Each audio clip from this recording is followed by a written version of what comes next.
ಪ್ರತಾಪ್ ಒಬ್ಬ police inspector ಆಗಿದ್ದನು. ಅವನು ಪ್ರತಿ ರಾತ್ರಿ ಜೈಲಿನಿಂದ ಒಬ್ಬ ಮಹಿಳೆಯನ್ನು ಕರೆದುಕೊಂಡು ಬಂದು ತನ್ನ ವೃದ್ಧ ತಾಯಿಯ ಪಾದಗಳನ್ನು ಮಸಾಜ್ ಮಾಡುವಂತೆ ಮಾಡ್ತಿದ್ದ. ಇದರಿಂದ ಅವನ ತಾಯಿ ತನ್ನ ಮಗ ತುಂಬ ಒಳ್ಳೆಯವನು ಅಂತ ಭಾವಿಸ್ತಿದ್ರು. ಆದರೆ ವಾಸ್ತವದಲ್ಲಿ ಅವನು ತನ್ನ ಕಾಮವನ್ನು ತೃಪ್ತಿಪಡಿಸಿಕೊಳ್ಳುತ್ತಿದ್ದನು. ಬೆಳಿಗ್ಗೆ ಆ ಮಹಿಳೆಯನ್ನು ಮತ್ತೆ ಜೈಲಿಗೆ ಕರೆದೊಯ್ದು ಬಿಡುತ್ತಿದ್ದನು. ಪ್ರತಾಪ್ನ ತಾಯಿ ಅವನಿಗೆ ಮದುವೆ ಆಗಬೇಕು, ಇಂಥದ್ದನ್ನು ಮಾಡೋದು ತಪ್ಪು ಅಂತ ಹೇಳ್ತಿದ್ರು. ಒಂದು ದಿನ ಪ್ರತಾಪ್ ಜೈಲಿನಿಂದ ಒಬ್ಬ ಹೊಸ ಖೈದಿಯನ್ನು ಕರೆದುಕೊಂಡು ಬಂದು ತನ್ನ ತಾಯಿಯ ಪಾದಗಳನ್ನು ಮಸಾಜ್ ಮಾಡು ಅಂತ ಹೇಳಿ ತಾನು ಹೋಗಿ ಮಲಗಿದ್ದನು. ಮಧ್ಯರಾತ್ರಿಯಲ್ಲಿ ತನ್ನ ಕಾಮಕ್ಕಾಗಿ ಎಚ್ಚರವಾದಾಗ ಅವನ ಪಾದಗಳ ಕೆಳಗಿನ ನೆಲವೇ ಜಾರಿ ಹೋದಂತಾಯಿತು. ಯಾಕಂದರೆ ಆಕೆ ಸಾಮಾನ್ಯ ಖೈದಿಯಲ್ಲ, ಜೈಲಿನಲ್ಲಿದ್ದ ಅನೇಕ ಮಹಿಳಾ ಖೈದಿಗಳ ಮೇಲೆ ಕ್ರೂರವಾಗಿ ಕೈ ಎತ್ತಿದ್ದ ಅಪಾಯಕಾರಿ ಖೈದಿಯಾಗಿದ್ದಳು. ಪ್ರತಾಪ್ ಹೋಗಿ ಅವಳನ್ನು ಕರೆತನ್ನಿ, ಈ ಮಹಿಳೆ ನನ್ನ ಜೀವನವನ್ನು ದುಃಖಕರವಾಗಿಸಿದ್ದಾಳೆ ಅಂತ ಆದೇಶಿಸಿದನು. ಸ್ವಲ್ಪ ಹೊತ್ತಿನಲ್ಲೇ ಒಬ್ಬ ಯುವತಿ ಮಹಿಳಾ ಕಾನ್ಸ್ಟೇಬಲ್ ಜೊತೆ ಪ್ರತಾಪ್ನ ಕ್ಯಾಬಿನ್ಗೆ ಬಂದಳು. ಆಕೆ ಸುಮಾರು 20-22 ವರ್ಷದವಳು. ಅವಳ ಕಣ್ಣುಗಳಲ್ಲಿ ಕೋಪ ಹೊತ್ತಿಕೊಂಡಿತ್ತು. ಅವಳು ಪ್ರತಾಪ್ನ ಕಡೆಗೆ ಕೋಪ ಮತ್ತು ದ್ವೇಷದಿಂದ ನೋಡುತ್ತಿದ್ದಳು.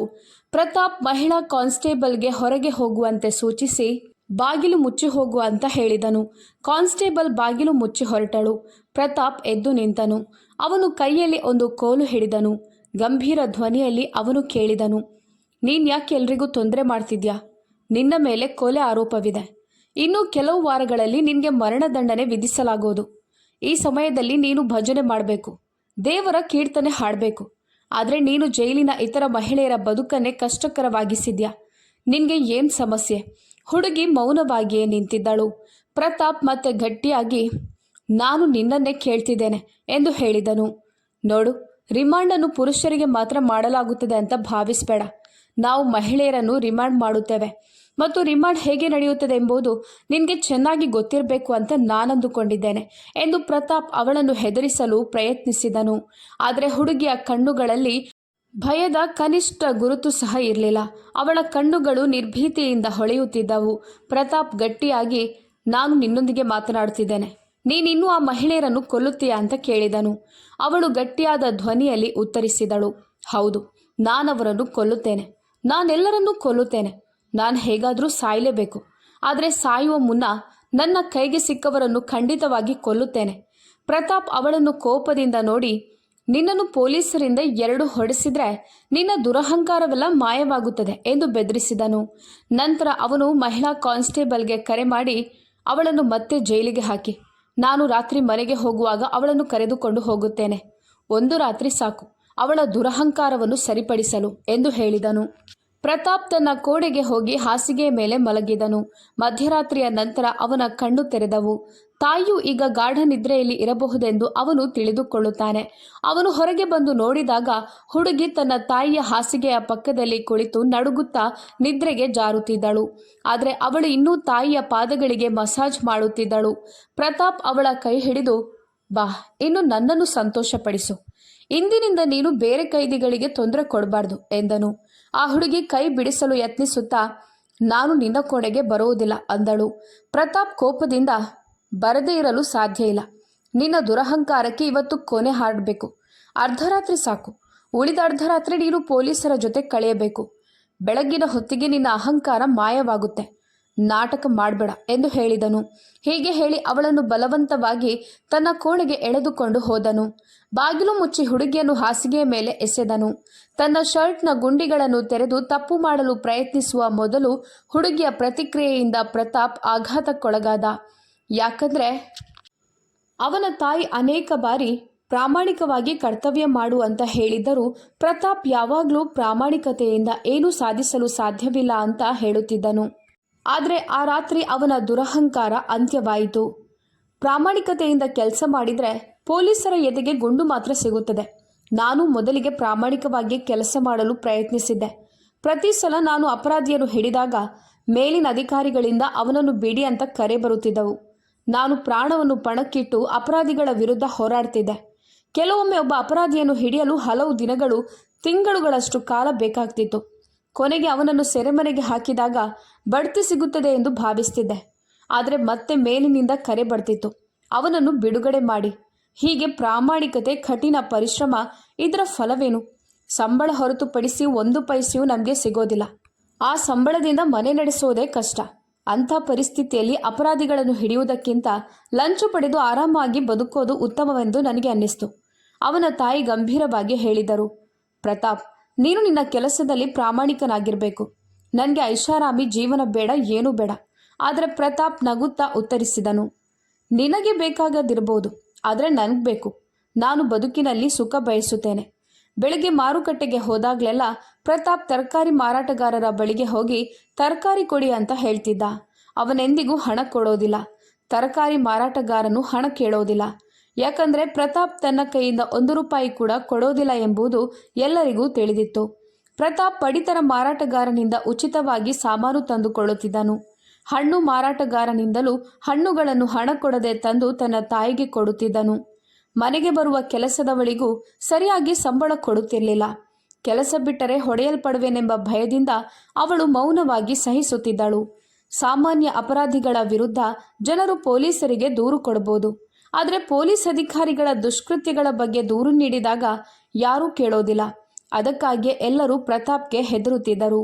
ಹಬ್ಬಗಳ ಸಮಯದಲ್ಲಿ ಅವನು ಉದ್ದೇಶಪೂರ್ವಕವಾಗಿ ಮೋಟಾರ್ ಸೈಕಲ್ ಸವಾರರನ್ನು ನಿಲ್ಲಿಸಿ ದಾಖಲೆಗಳನ್ನು ಕೇಳುತ್ತಿದ್ದನು. ದಾಖಲೆಗಳಿಲ್ಲದವರಿಂದಲೂ ಇದ್ದವರಿಂದಲೂ ತಪ್ಪು ನಿಯಮಗಳನ್ನು ಹೇಳಿ 500,000 ರೂಪಾಯಿಗಳನ್ನು ವಸೂಲಿ ಮಾಡುತ್ತಿದ್ದನು. ಕೆಲವೊಮ್ಮೆ 200, 300 ಅಥವಾ 500 ರೂಪಾಯಿ ಕೇಳುತ್ತಿದ್ದನು. ಅವನ ಸಂಬಳ ಕೇವಲ 30,000 ರೂಪಾಯಿ ಇದ್ದರೂ ಲಂಚದ ಮೂಲಕ ತಿಂಗಳಿಗೆ 50-60,000 ರೂಪಾಯಿಗಳನ್ನು ಗಳಿಸುತ್ತಿದ್ದನು. ಇದಲ್ಲದೆ ಅವನ ಕರ್ತವ್ಯ ಮಹಿಳಾ ಜೈಲಿನಲ್ಲಿತ್ತು. ಅಲ್ಲಿ ಅಪರಾಧಿ ಮಹಿಳೆಯರನ್ನು ವಿಚಾರಣೆ ಮಾಡುವ ಹೊಣೆ ಅವನಿಗಿತ್ತು. ಪ್ರತಾಪ್ ಆ ಮಹಿಳೆಯರನ್ನು ಒಬ್ಬೊಬ್ಬರನ್ನೇ ಕೋಣೆಯಲ್ಲಿ ವಿಚಾರಣೆ ಮಾಡುತ್ತಿದ್ದನು ಮತ್ತು ಅಧಿಕಾರದ ದುರುಪಯೋಗ ಮಾಡುತ್ತಿದ್ದನು. ಒಂದು ಚಿಕ್ಕ ಹುಡುಗಿ ಸುಳ್ಳಾರೋಪದಲ್ಲಿ ಬಂಧಿಸಲ್ಪಟ್ಟರೆ ಪ್ರತಾಪ್ ಅವಳನ್ನು ಮನೆಗೆ ಕರೆದುಕೊಂಡು ಹೋಗುತ್ತಿದ್ದನು. ಅಲ್ಲಿ ಅವಳಿಂದ ಅಡುಗೆ ಮಾಡಿಸಿಕೊಂಡು ರಾತ್ರಿ ಅವಳನ್ನು ಶೋಷಿಸುತ್ತಿದ್ದನು. ಬೆಳಗ್ಗೆ ಮತ್ತೆ ಪೊಲೀಸ್ ಠಾಣೆಗೆ ಕರೆದೊಯ್ದು ಜೈಲಿಗೆ ಕಳುಹಿಸುತ್ತಿದ್ದನು. ಪ್ರತಾಪ್ನ ತಪ್ಪುಗಳ ಬಗ್ಗೆ ಅವನ ತಾಯಿಗೆ ತಿಳಿದಿತ್ತು. ಅವಳು ಪದೇ ಪದೇ ಇಂಥ ಕೆಲಸಗಳನ್ನು ನಿಲ್ಲಿಸು, ಒಂದು ದಿನ ವಿಷಾದಿಸಬೇಕಾದ ಪರಿಸ್ಥಿತಿ ಎದುರಾಗುತ್ತದೆ ಎಂದು ಎಚ್ಚರಿಸುತ್ತಿದ್ದಳು. ಆದರೆ ಪ್ರತಾಪ್ಗೆ ಅವರ ಮಾತುಗಳು ಅರ್ಥವಾಗುತ್ತಿರಲಿಲ್ಲ. ಅವನು ಯಾವಾಗಲೂ ಹೇಳುತ್ತಿದ್ದನು, ಕಾಲದೊಂದಿಗೆ ಸಾಗಬೇಕು. ಇಂದಿನ ಕಾಲದಲ್ಲಿ ಪ್ರಾಮಾಣಿಕತೆಗೆ ಬೆಲೆ ಇಲ್ಲ. ಹಣವಿರುವವರಿಗೆ ಎಲ್ಲ ಸಿಗುತ್ತದೆ. ಅಮ್ಮ, ಈಗ ಪ್ರಾಮಾಣಿಕತೆಗೆ ಪದಕಗಳನ್ನು ನೀಡುವ ಕಾಲವಲ್ಲ. ಪ್ರತಿದಿನ ಗಡಿಯಲ್ಲಿ ಸೈನಿಕರು ಬಲಿಯಾಗ್ತಾರೆ, ಆದರೆ ಅವರ ಕುಟುಂಬಕ್ಕೆ ಸಾಂತ್ವನವಷ್ಟೇ ಸಿಗುತ್ತದೆ. ನಿಜವಾಗಿ ಯಾರಿಗೂ ಏನೂ ದೊರೆಯೋದಿಲ್ಲ. ಒಮ್ಮೆ ಒಂದು ಹುಡುಗಿ ಸುಳ್ಳು ಪ್ರಕರಣದಲ್ಲಿ ಸಿಕ್ಕಿಬಿದ್ದಳು. ಪ್ರತಾಪ್ಗೆ ಅವಳು ನಿರಪರಾಧಿ ಅಂತ ಗೊತ್ತಿತ್ತು. ಅವಳು ಅಳುತ್ತಾ ನಾನೇನೂ ಮಾಡಿಲ್ಲ ಅಂತ ಪದೇ ಪದೇ ಹೇಳುತ್ತಿದ್ದಳು. ಆ ಪ್ರಕರಣದಲ್ಲಿ ನಿಜವಾದ ಅಪರಾಧಿ ಒಬ್ಬ ಶ್ರೀಮಂತ ವಕೀಲನ ಮಗ. ಆ ಹುಡುಗಿ ಅವನ ವಿರುದ್ಧ ದೂರು ದಾಖಲಿಸಿದ್ದಳು. ಆದರೆ ಅಧಿಕಾರಿಗಳ ಒತ್ತಡದಿಂದ ಆ ಹುಡುಗನ ತಪ್ಪು ಮರೆಮಾಚಲ್ಪಟ್ಟಿತು. ಬದಲಾಗಿ ಆ ಹುಡುಗಿಯೇ ವೇಶ್ಯೆ ಎಂದು ಸಾಬೀತು ಮಾಡಿ ಜೈಲಿಗೆ ಹಾಕಲಾಯಿತು. ಆ ಹುಡುಗಿ ತುಂಬ ಸುಂದರವಾಗಿದ್ದಳು. ನಾನು ನಿರಪರಾಧಿ ಅಂತ ಅಳುತ್ತಿದ್ದಳು. ಅವಳು ಹೀಗೆ ಹೇಳುತ್ತಿದ್ದಳು, ನಾನು ನ್ಯಾಯಕ್ಕಾಗಿ ಬಂದಿದ್ದೆ, ಆದರೆ ನನ್ನನ್ನು ಅಪರಾಧಿಯನ್ನಾಗಿ ಮಾಡಿ ಜೈಲಿಗೆ ಹಾಕಲಾಗಿದೆ. ಇದು ಯಾವ ರೀತಿಯ ಕುರುಡು ಕಾನೂನು? ಪ್ರತಾಪ್ಗೆ ಆ ಹುಡುಗಿಯ ರಿಮಾಂಡ್ ತೆಗೆದುಕೊಳ್ಳುವಂತೆ ಆದೇಶ ನೀಡಲಾಯಿತು. ಅವಳಿಂದ ವಕೀಲರ ಮಗನ ಮೇಲೆ ಸುಳ್ಳು ಆರೋಪ ಮಾಡಿದ್ದೇನೆ ಎಂದು ಒಪ್ಪಿಕೊಳ್ಳುವಂತೆ ಮಾಡಬೇಕಿತ್ತು. ವಕೀಲರ ಮಗ ಅವಳಿಗೆ ಏನೂ ಮಾಡಿರಲಿಲ್ಲ. ಆದರೆ ಈ ಕೆಲಸಕ್ಕೆ ಅವನಿಗೆ ಹೆಚ್ಚುವರಿ ಹಣ ಸಿಗ್ತಿತ್ತು. ವಕೀಲ ಮತ್ತು ಪೊಲೀಸರ ಸೂಚನೆಯಂತೆ ಪ್ರತಾಪ್ ರಾತ್ರಿ ಆ ಹುಡುಗಿಯನ್ನು ತನ್ನ ಮನೆಗೆ ಕರೆದೊಯ್ದನು. ಮೊದಲವನು ಆಕೆಯನ್ನು ತನ್ನ ತಾಯಿಯ ಪಾದಗಳನ್ನು ಮಸಾಜ್ ಮಾಡಲು ಹೇಳಿದನು. ಆ ಹುಡುಗಿ ತುಂಬ ಸಭ್ಯ ಹಾಗೂ ನಿರ್ದೋಷಿ. ಅವಳು ಪದೇ ಪದೇ ಪ್ರತಾಪ್ಗೆ ಹೇಳುತ್ತಿದ್ದಳು, ಇನ್ಸ್ಪೆಕ್ಟರ್ ಸಾಹೇಬ್ರೆ, ನಾನು ನಿರಪರಾಧಿ. ದೇವರನ್ನು ನೆನೆದು ನನಗೆ ನ್ಯಾಯ ಕೊಡಿಸಿ, ಆ ವಕೀಲರನ್ನು ಶಿಕ್ಷಿಸಿ. ಆದರೆ ಪ್ರತಾಪ್ ಅಧಿಕಾರಿಗಳ ಆದೇಶವನ್ನು ಪಾಲಿಸಿದನು. ಅವನು ಆಕೆಯ ಕೈಕೋಳವನ್ನು ತಾಯಿಯ ಹಾಸಿಗೆಯ ಕಾಲಿಗೆ ಕಟ್ಟಿದನು. ಆ ಹುಡುಗಿ ನಿರಂತರವಾಗಿ ಅವನ ತಾಯಿಯ ಪಾದಗಳನ್ನು ಮಸಾಜ್ ಮಾಡುತ್ತಲೇ ಇದ್ದಳು. ಮಧ್ಯರಾತ್ರಿಯ ನಂತರ ಪ್ರತಾಪ್ ಎಚ್ಚರಗೊಂಡು ಹುಡುಗಿಯನ್ನು ತನ್ನ ಕೋಣೆಗೆ ಎಳೆದುಕೊಂಡು ಹೋದನು. ಹುಡುಗಿ ತುಂಬ ಭಯಗೊಂಡಿದ್ದಳು. ಅವಳು ಹೇಳಿದಳು, ನೀವೇನು ಮಾಡ್ತಿದ್ದೀರಾ? ನಿಮಗೆ ನಾಚಿಕೆ ಇಲ್ವಾ? ಪೊಲೀಸ್ ಸಮವಸ್ತ್ರ ಧರಿಸಿ ಜನರಿಗೆ ನ್ಯಾಯ ನೀಡಬೇಕಾದ ಜಾಗದಲ್ಲಿ ನೀವು ಅವರನ್ನು ಹಿಂಸಿಸ್ತಿದ್ದೀರಾ? ಅವಳು ಮುಂದುವರಿಸಿ ಹೇಳಿದಳು, ಮೊದಲು ಆ ವಕೀಲರ ಮಗ ನನ್ನೊಂದಿಗೆ ಕೆಟ್ಟ ರೀತಿಯಲ್ಲಿ ವರ್ತಿಸಿದ. ಇಡೀ ವಿಶ್ವವಿದ್ಯಾಲಯದ ಮುಂದೆ ನನ್ನನ್ನು ಅವಮಾನಿಸಿದ. ನಾನವನಿಗೆ ನಿನ್ನ ಬಗ್ಗೆ ಪ್ರಾಂಶುಪಾಲರಿಗೆ ದೂರು ನೀಡುತ್ತೇನೆ ಅಂತ ಬೆದರಿಕೆ ಹಾಕಿದ್ದೆ. ಪ್ರತಿಯಾಗಿ ಅವನು ನನ್ನ ಮೇಲೆ ನಾನು ಹೇಳಲಾಗದಂಥ ದುರಾಚಾರ ಮಾಡಿದ. ನಾನವನ ವಿರುದ್ಧ ದೂರು ದಾಖಲಿಸಲು ಪೊಲೀಸ್ ಠಾಣೆಗೆ ಹೋದಾಗ ಪೊಲೀಸರು ನನ್ನ ಮಾತನ್ನು ಸಂಪೂರ್ಣ ನಿರಾಕರಿಸಿದರು. ನಾನು ಯಾವುದೇ ಬೆಲೆ ತೆತ್ತಾದರೂ ವರದಿ ದಾಖಲಿಸಬೇಕು ಎಂದು ಒತ್ತಾಯಿಸಿದಾಗ ಅವರು ಬದಲಾಗಿ ನನ್ನ ಮೇಲೆ ಪ್ರಕರಣ ದಾಖಲಿಸಿ ನನ್ನನ್ನು ಜೈಲಿಗೆ ಹಾಕಿದರು. ಈಗ ನೀವು ನನ್ನನ್ನು ಹಿಂಸಿಸ್ತಿದ್ದೀರಾ. ದೇವರ ಕಂಬ ಶಬ್ದ ಮಾಡೋದಿಲ್ಲ, ಆದರೆ ದೇವರ ಸಲುವಾಗಿ ಹೇಳುತ್ತೇನೆ, ಆ ಕಂಬ ನಿಮ್ಮ ಮೇಲೆ ಬಿದ್ದಾಗ ಇಡೀ ಜಗತ್ತು ನಿಮ್ಮ ಕಿರುಚಾಟವನ್ನು ಕೇಳುತ್ತದೆ.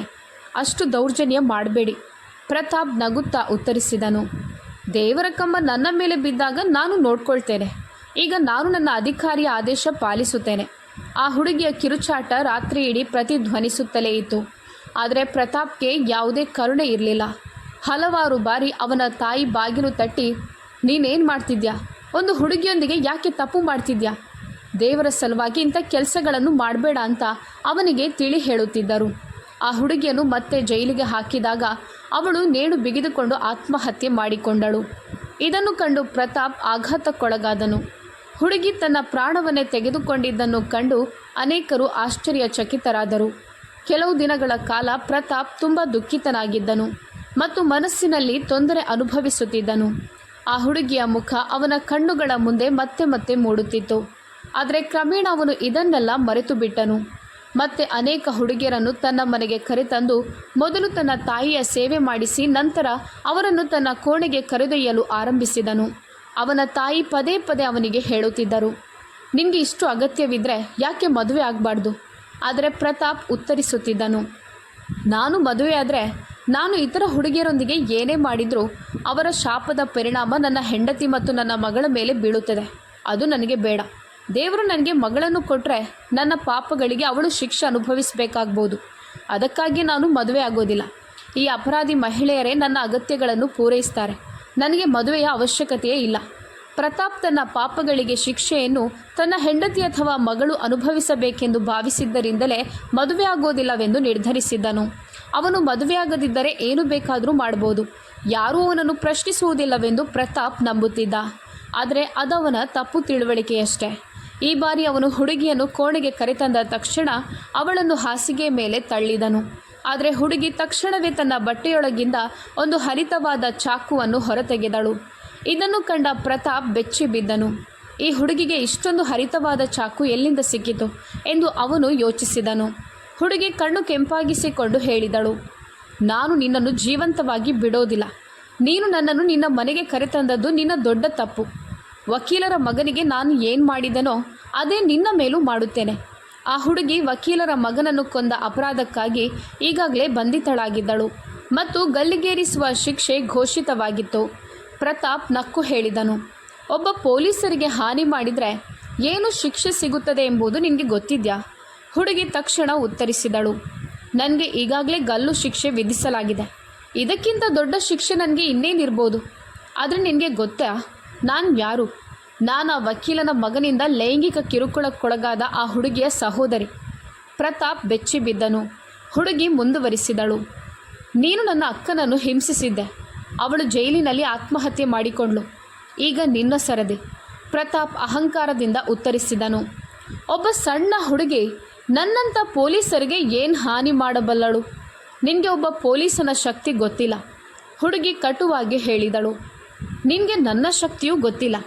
ಅಷ್ಟರಲ್ಲಿ ಪ್ರತಾಪ್ ಅವಳ ಕಡೆಗೆ ಧಾವಿಸಿದನು. ಆದರೆ ಹುಡುಗಿ ಚುರುಕಾಗಿ ಹಿಂದೆ ಸರಿದಳು. ಅವನು ಅವಳ ಕೈಯನ್ನು ಬಲವಾಗಿ ಹಿಡಿದನು. ಅವಳು ಚಾಕುವನ್ನು ಬಿಟ್ಟು ಬಿಡಬಹುದೆಂದು ಭಾವಿಸಿದನು. ಆದರೆ ಹುಡುಗಿ ಚಾಕುವಿನಿಂದ ಅವನ ಹೊಟ್ಟೆಯ ಕೆಳಗೆ ಇರಿದಳು. ನೋವಿನಿಂದ ಕಿರುಚಿದ ಪ್ರತಾಪ್ ಅವಳ ಕೈ ಬಿಡಬೇಕಾಯಿತು. ಹುಡುಗಿ ಮತ್ತೊಮ್ಮೆ ದಾಳಿ ಮಾಡಲು ಸಿದ್ಧವಾಗುತ್ತಿದ್ದಂತೆ ಪ್ರತಾಪ್ ತಕ್ಷಣ ಹಿಂದೆ ಸರಿದು ಕೋಣೆಯಿಂದ ಹೊರಗೆ ಓಡಿ ಬಾಗಿಲು ಮುಚ್ಚಿ ಹೊರಗಿನಿಂದ ಲಾಕ್ ಮಾಡಿದನು. ಈ ಘಟನೆ ಮೊದಲ ಬಾರಿಗೆ ಪ್ರತಾಪ್ಗೆ ಆಘಾತ ಉಂಟು ಮಾಡಿತು.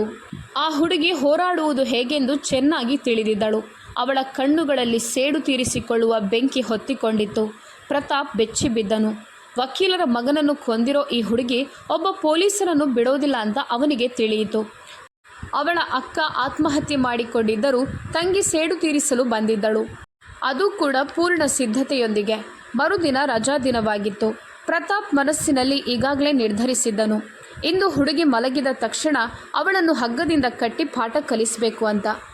ಬೆಳಿಗ್ಗೆ ಅವನು ಬಾಗಿಲು ತೆರೆದಾಗ ಹುಡುಗಿ ಬಾಗಿಲಿನ ಹಿಂದೆ ಅಡಗಿಕೊಂಡಿದ್ದಳು. ಅವಳು ತಕ್ಷಣ ಪ್ರತಾಪ್ನ ತಲೆಗೆ ಜೋರಾಗಿ ಹೊಡೆದಳು. ಪ್ರತಾಪ್ ಅಲ್ಲಿಯೇ ಪ್ರಜ್ಞೆ ತಪ್ಪಿದನು. ಅವಳು ಬಾಗಿಲು ಮುಚ್ಚಿ ಅವನನ್ನು ನೆಲದಲ್ಲಿ ಎಳೆದುಕೊಂಡು ಹೋದಳು.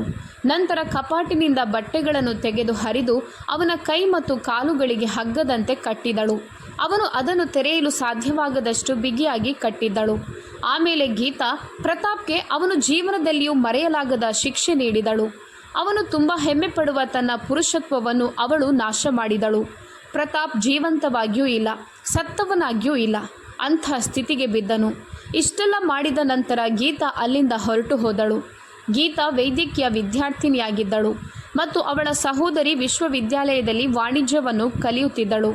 ವಕೀಲರ ಮಗ ಅವಳ ಸಹೋದರಿಯನ್ನು ಕಿರುಕುಳ ನೀಡಿದಾಗ ಕುಟುಂಬ ಸದಸ್ಯರು ನ್ಯಾಯ ಸಿಗೋದಿಲ್ಲ, ಪ್ರಕರಣ ದಾಖಲಿಸಬೇಡ ಅಂತ ಒತ್ತಾಯಿಸಿದ್ದರು. ಆದರೆ ಅವಳ ಸಹೋದರಿ ತನ್ನ ಹಕ್ಕಿಗಾಗಿ ಧೈರ್ಯವಾಗಿ ನ್ಯಾಯದ ಬಾಗಿಲು ತಟ್ಟಿದಳು. ಪ್ರತಿಯಾಗಿ ಅವಳಿಗೆ ಸಿಕ್ಕಿದ್ದು ಸಾವು ಮಾತ್ರ. ಜೈಲಿನಲ್ಲಿ ಆತ್ಮಹತ್ಯೆ ಮಾಡಿಕೊಂಡಿದ್ದಳು. ಮಗಳ ಸಾವಿನ ಸುದ್ದಿ ಕೇಳಿ ಅವರ ಪೋಷಕರಿಗೂ ತೀವ್ರ ಆಘಾತ ಬಂದು ಇಬ್ಬರು ಹೃದಯಾಘಾತದಿಂದ ಮೃತಪಟ್ಟಿದ್ದರು. ಗೀತಾ ಸಂಪೂರ್ಣವಾಗಿ ಒಂಟಿಯಾಗಿದ್ದಳು. ಅವಳ ಏಕೈಕ ಉದ್ದೇಶ ತನ್ನ ಸಹೋದರಿಯ ಸೇಡು ತೀರಿಸಿಕೊಳ್ಳುವುದು. ಆ ಕಾರಣಕ್ಕಾಗಿ ಮೊದಲು ಅವಳು ವಕೀಲರ ಮಗನನ್ನು ತನ್ನ ಬಲೆಯಲ್ಲಿ ಸಿಲುಕಿಸಿಕೊಳ್ಳಲು ಯೋಜನೆ ರೂಪಿಸಿದಳು. ಗೀತಾ ಸ್ವಭಾವತಃ ಅಂಥ ಹುಡುಗಿಯಲ್ಲ. ಆದರೂ ಸೇಡಿಗಾಗಿ ಅವಳು ಡ್ಯಾನ್ಸ್ ಕ್ಲಬ್ಗೆ ಹೋಗಿ ಅವನನ್ನು ತನ್ನ ಕಡೆಗೆ ಸೆಳೆಯಲು ಪ್ರಯತ್ನಿಸಿದಳು. ಅವನೊಂದಿಗೆ ನೃತ್ಯ ಮಾಡಿದಳು. ಅವನವಳನ್ನು ಹುಚ್ಚನಂತೆ ಪ್ರೀತಿಸುವಂತೆ ಮಾಡುವುದಕ್ಕಾಗಿ ಅವಳು ಆಕರ್ಷಕವಾಗಿ ಅರ್ಧ ಬಟ್ಟೆ ತೊಟ್ಟು ನೃತ್ಯ ಮಾಡಿದಳು. ಅವನ ಮೇಲೆ ಗೀತಾಳ ಮೋಹ ಅಷ್ಟು ಹೆಚ್ಚಾಗಿತ್ತು. ಅವನು ಅವಳೊಂದಿಗೆ ಸಮಯ ಕಳೆಯಲು ಬಯಸಿದನು. ಆದರೆ ಗೀತಾ ಅವನಿಗೆ ಆ ಅವಕಾಶವನ್ನು ಕೊಡಲಿಲ್ಲ. ಒಂದು ದಿನ ಗೀತಾ ಅವನನ್ನು ಹೋಟೆಲ್ ಕೋಣೆಗೆ ಕರೆದಳು. ಹುಡುಗ ಗೀತಾಳನ್ನು ತನ್ನ ಕಡೆಗೆ ಎಳೆಯಲು ಯತ್ನಿಸಿದ ತಕ್ಷಣ ಅವಳು ಅವನ ಜ್ಯೂಸ್ನಲ್ಲಿ ನಿದ್ರೆ ಮಾತ್ರೆಗಳನ್ನು ಬೆರೆಸಿ ಕುಡಿಯುವಂತೆ ಮಾಡಿದಳು. ಅವನು ಅದನ್ನು ಕುಡಿದ ತಕ್ಷಣ ಪ್ರಜ್ಞೆ ತಪ್ಪಿದ್ದನು. ಗೀತಾ ಅವನನ್ನು ಹಾಸಿಗೆಯಲ್ಲಿ ಕಟ್ಟಿಹಾಕಿ ತನ್ನ ಸಹೋದರಿಯ ಮೇಲೆ ನಡೆದ ಹೀನ ಕೃತ್ಯದಂತೆಯೇ ಅವನ ಮೇಲೂ ಅದೇ ರೀತಿಯ ಶಿಕ್ಷೆ ನೀಡಿದಳು. ಆದರೆ ಆ ಕ್ರೂರ ಪ್ರಯೋಗದಿಂದ ವಕೀಲರ ಮಗ ಅಲ್ಲಿ ಸತ್ತಿದ್ದನು. ಪ್ರತಾಪ್ನ ಮನೆಯಿಂದ ಹೊರಬಂದ ನಂತರ ಗೀತಾಳ ಹೃದಯದಲ್ಲಿ ಒಂದೇ ಭಾವನೆ, ಸೇಡು ತೀರಿತು. ತನ್ನ ಸಹೋದರಿಯ ಸಾವಿಗೆ ಕಾರಣರಾದ ಇಬ್ಬರು ಅಪರಾಧಿಗಳಿಗೂ ಪಾಠ ಕಲಿಸಿದ್ದಳು. ಆಮೇಲೆ ಅವಳು ಸ್ವತಃ ಪೊಲೀಸರ ಬಳಿ ಹಾಜರಾಗಿದ್ದಳು. ಆ ಸಮಯದಲ್ಲಿ ವಕೀಲರು ತಮ್ಮ ಏಕೈಕ ಮಗನ ಮರಣದಿಂದ ದುಃಖ ಮತ್ತು ಕೋಪದಲ್ಲಿ ಮುಳುಗಿದ್ದರು. ಅವರ ಸಂತೋಷ ಮತ್ತು ನಗುವಿನ ಮನೆ ಶಾಶ್ವತವಾಗಿ ನಾಶವಾಗಿತ್ತು. ಗೀತಾ ತನ್ನ ಸಹೋದರಿಯ ಸೇಡು ತೀರಿಸಿಕೊಂಡಿದ್ದಳು. ಮೊದಲು ವಕೀಲರ ಮಗನನ್ನು, ನಂತರ ಅವಳ ಸಹೋದರಿಯ ಇನ್ನೊಬ್ಬ ಅಪರಾಧಿ ಇನ್ಸ್ಪೆಕ್ಟರ್ ಪ್ರತಾಪನ್ನು. ಅವಳ ದೃಷ್ಟಿಯಲ್ಲಿ ಇಂಥವರು ಮತ್ತೊಬ್ಬ ಮಹಿಳೆಯ ಜೀವನವನ್ನು ಹಾಳು ಮಾಡಬಾರ್ದು. ಅವರಿಗೆ ದೊರೆತ ಶಿಕ್ಷೆಯೇ ಸಮಾಜಕ್ಕೆ ಒಂದು ಎಚ್ಚರಿಕೆ. ಸ್ನೇಹಿತರೆ, ಈ ಕಥೆಯ ಬಗ್ಗೆ ನಿಮ್ಮ ಅಭಿಪ್ರಾಯವೇನು? ಕಾಮೆಂಟ್ ಬಾಕ್ಸ್ನಲ್ಲಿ ತಿಳಿಸಿ. ನೀವು ಈ ಕಥೆಯನ್ನು ಇಷ್ಟಪಟ್ಟರೆ ದಯವಿಟ್ಟು ಲೈಕ್ ಮಾಡಿ. ಇನ್ನೂ ನಮ್ಮ ಚಾನೆಲ್ಗೆ ಚಂದಾದಾರರಾಗದಿದ್ದರೆ ಈಗಲೇ ಚಂದಾದಾರರಾಗಿ. ಮತ್ತೊಂದು ಪ್ರೇರಕ ಮತ್ತು ರೋಚಕ ಕಥೆಯೊಂದಿಗೆ ಮತ್ತೆ ಭೇಟಿಯಾಗೋಣ. ವೀಕ್ಷಿಸಿದ್ದಕ್ಕಾಗಿ ಧನ್ಯವಾದಗಳು.